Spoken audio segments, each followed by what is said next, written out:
New York City, there are the downtown back alleys. They are extremely unsafe, crowded, and unsanitary. One could find dirty children and many unsafe tenements lining up these alleys. One famous alley was known as the Blind Man's Valley. It was famous for the colony of blind beggars led by Daniel Murphy. They refused to improve the conditions of their tenements because it took away the home feeling. The crime rate in these alleys were extremely high. Many murders and robberies took place here.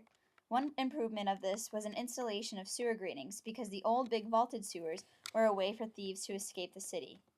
During this time, back alleyways were not a pleasant sight. There were many diseases and many crimes that went on.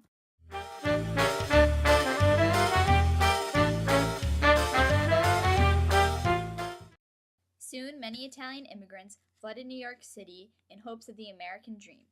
Many businessmen went overseas to convince these uneducated Italians to come over to America.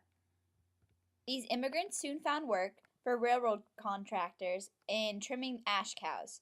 They spent their money very frugally, and eventually they made their way up in businesses. They had to pay $80,000 a year to the city. They continued to make profits, but unfortunately, they were still at the bottom of the social class.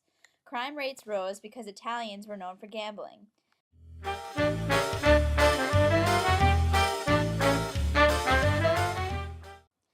The Bend is New York City's most prominent slum.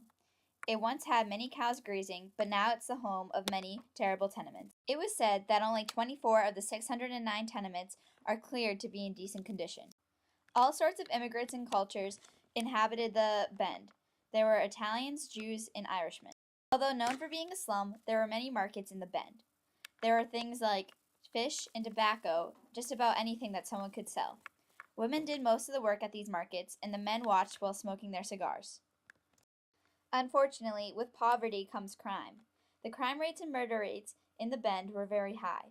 Typically, children died first because they were not suited to live in the conditions. It was said that there were more funerals for children than there were for adults.